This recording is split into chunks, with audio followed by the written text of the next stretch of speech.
Баршаңызға сәлем, каналыма қош келдіңіздер. Бүгін өте дәмді, құрамында құпия ингредиенті бар шоколадты брауни дайындайтын боламыз.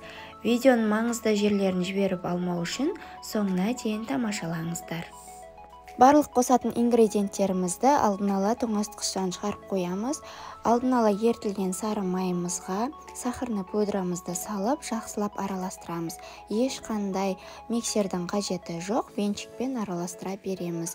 Жұмыртқамызда жылы күйінде болғаны жақсы, оны да жақсылап араластырамыз.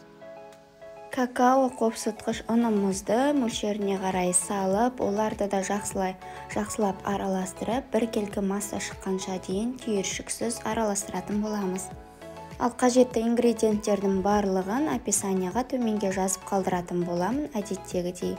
Ал достар, рецепттерім ұнап жатса, лайк басып, каналға тіркелуді ұмытпаңыздар. Қазақ тілді каналдың дамуына үлесіңізді қосып, достарыңызға да жіберсеңіздер болады. Ортасына құпия ингредиентіміз, ол бананымызды осылай вилкамен жақсылап езіп араластыратын боламыз. Сол кезде өте ерекше дәм беріп, пирогымыз одан сайын дәмдірек болып шығады. Міндетті түрде банан қоссаңыздар, өкінбейсіздер. Ал пирогыңызды дайындар алдында духовкаңызды қосып, қыздырып қоя берсеңіздер болады. Қызып тұрған духовкаға 180 градуста 25 минутта пісіріп алатын боламыз. Кез келген формаңызды майлап пісірсеңіздер болады. Менде дәл осындай форма әдемі болып шығу үшін осындай формаға салып пісірдім. Мінекей біздің пирогымыз дайын болды, брауниіміз дайын болды.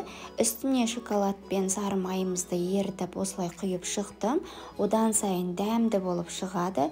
Және де кез келген присыпкаңызды сеуіп ұсынсаңыздар болады. Ал негізі браунидің қасына негізі балмұздақ ұсынған дұрыс.